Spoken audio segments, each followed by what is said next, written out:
There's two storms brewing our country. We have the political storm, the presidential election, but then we also had the Hurricane Helene.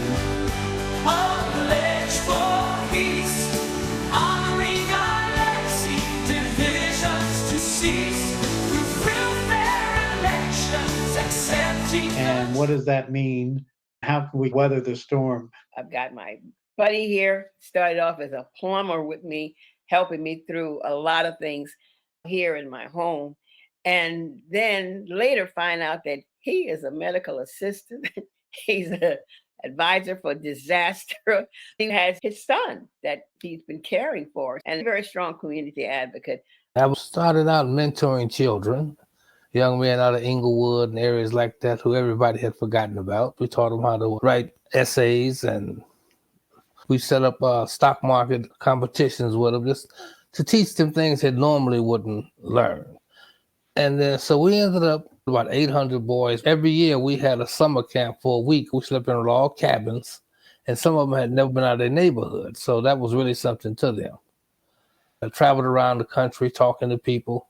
I was even in Louisiana after Katrina, and with their school system, because what they did to their school system was terrible. They had them going to school. The school, basically, the thing they had was trays, looked like a prison or a jail. When COVID hit, I renewed for my medical license, and I was with the first mobile emergency response team for COVID vaccination and testing. And in the city of Chicago, we were out there with boots on the ground, going into places, shelters, some everything, hospitals, senior buildings, community buildings, giving vaccinations. I've got my mother and my grandson, so I'm taking the chance of bringing this home with me. Then our team, when everything slowed down some, they turned us into what they call the strike team for the city of Chicago. Whereas if anything happened, we were the first ones in. Now, let's speak on the migrant crisis.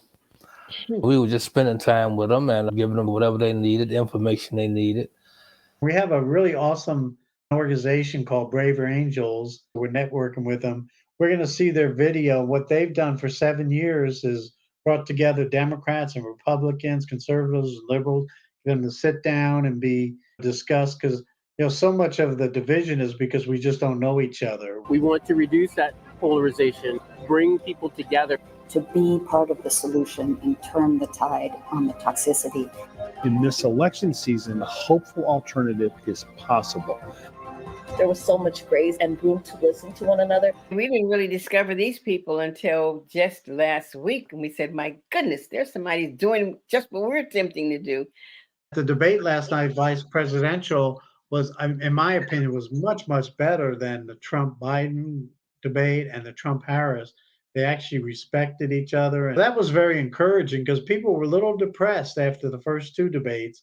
Because of the way that these two parties came into the arena before the American people was a way that we as citizens have never, ever experienced that before.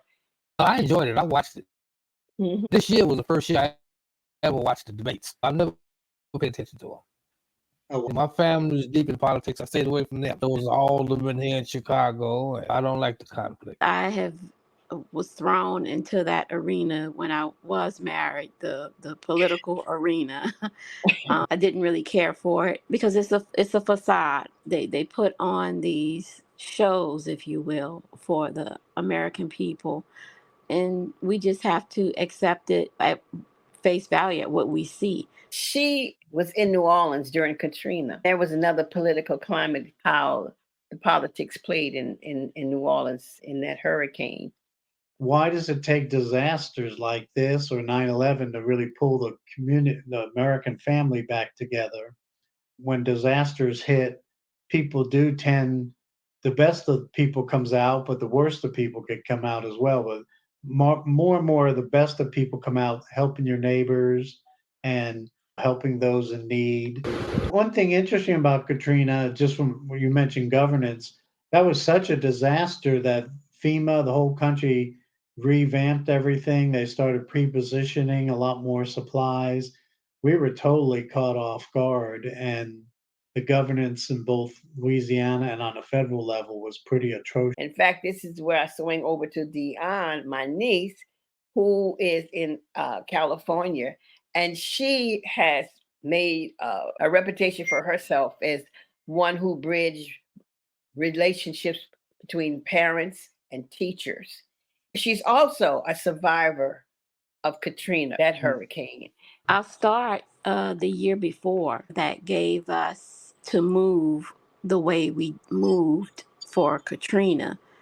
We evacuated, and literally we were at a gridlock and we watched the sun rise and set on the interstate. You heard babies crying. You were going nowhere. It's dark. I've got my young child with me. We had the dog with us at the time. When we did get to a gas station, they were all full. You got to go to the bathroom. The lines are, it's just unbelievable in your mind. It normally takes, we were headed to Houston, so it normally takes you about 8 hours.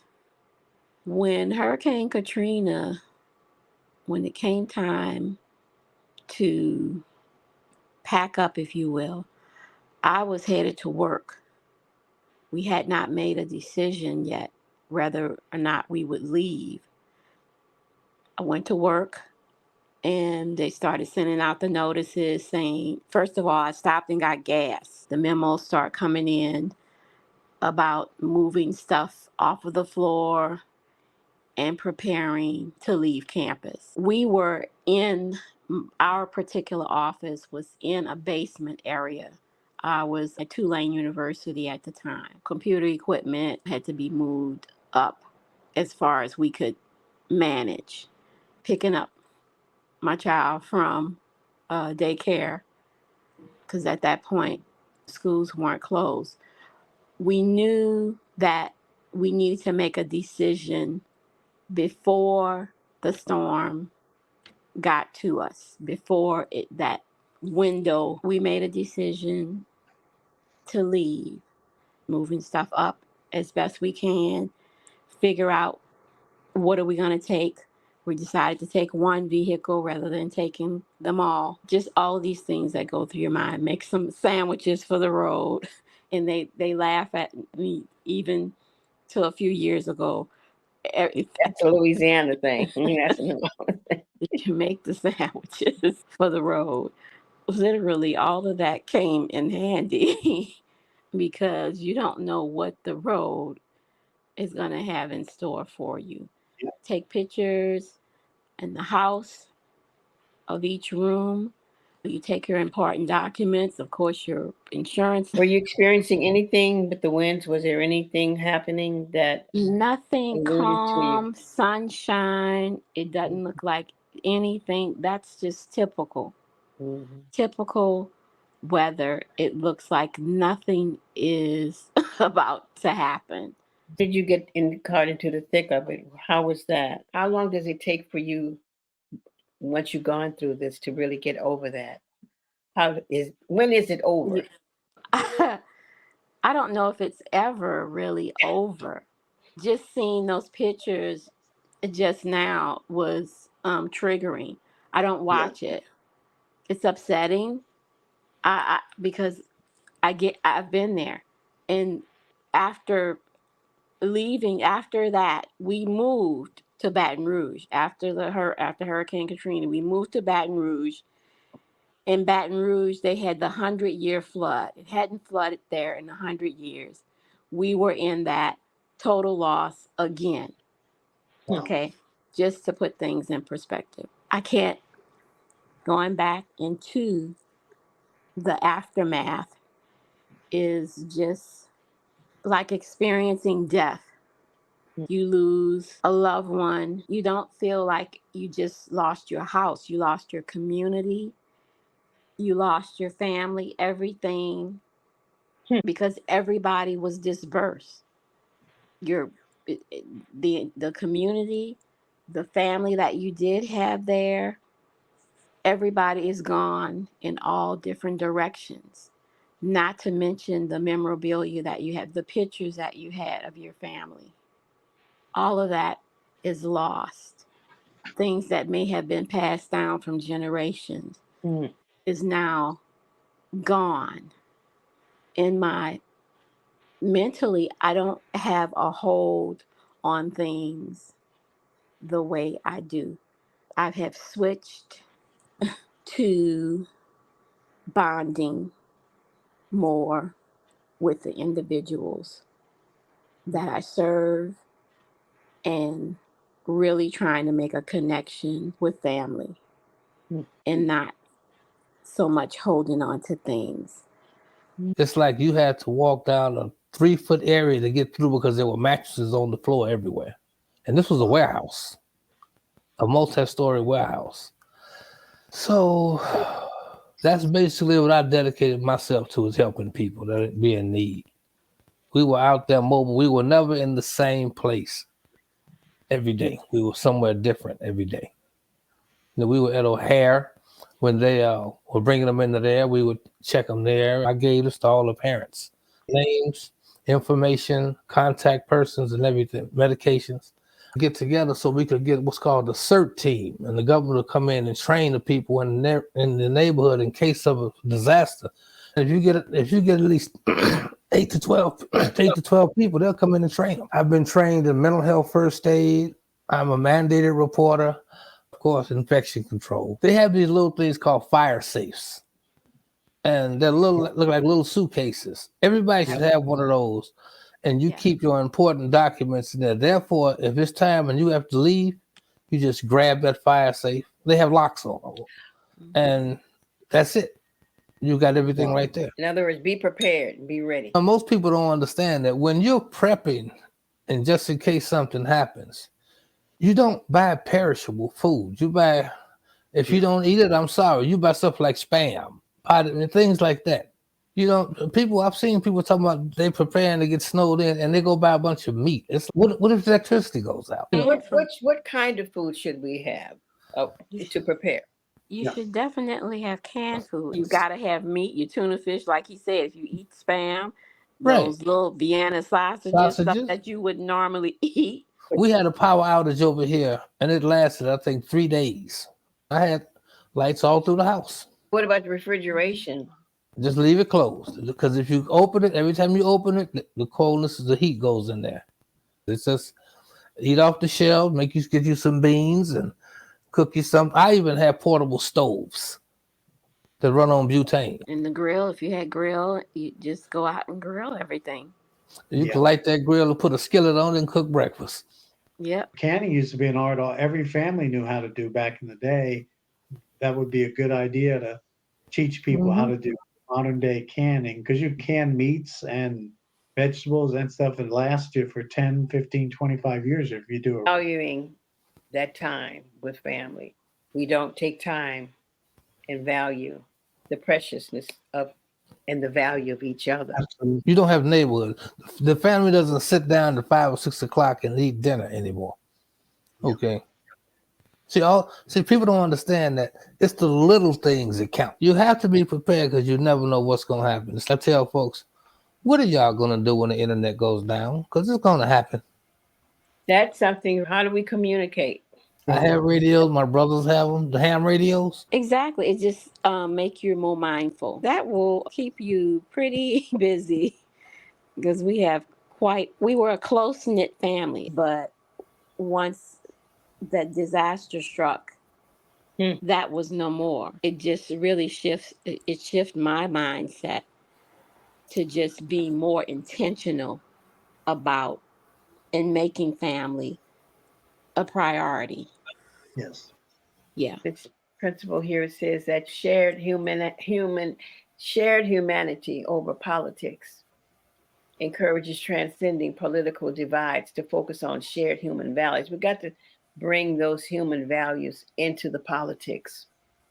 We've forgotten what citizenship is. We've forgotten that we need each other even to make a difference in this climate and beyond this election.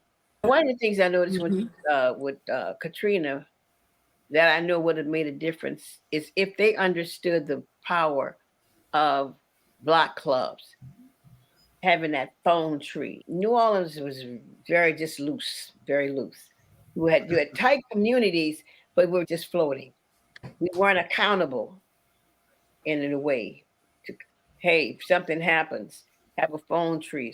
Let's keep in touch. And Yeah. but here we had block clubs. I'd never heard of that until I came to Chicago. And I used that design in order to build a protective womb or tribe for my children here.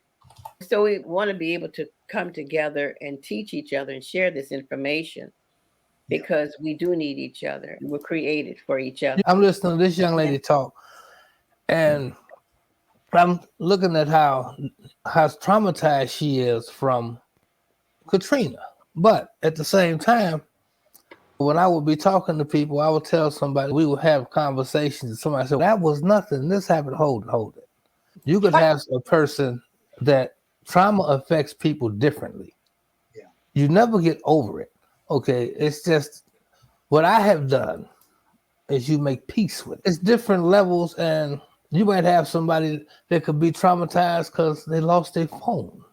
And they can go through a full mental breakdown. But then you can have a person that's been through something like this young lady, and it can affect both of them the same. It's weird. It's just, it depends on the person. Yeah, we don't need to be fast and strong, cause a kind word can go a long way. Help someone whose faith is gone to get back up and carry on. Maybe it's too hard to understand, think it's too much for us to handle, but I promise you that you can, cause you don't need to be a Superman. Right here and now, you are a superhero. We don't have to leap tall buildings in a single cloud. There's a lot of good that we can do. We don't need a jetpack suit to take us to the cloud. It's up to me. Oh.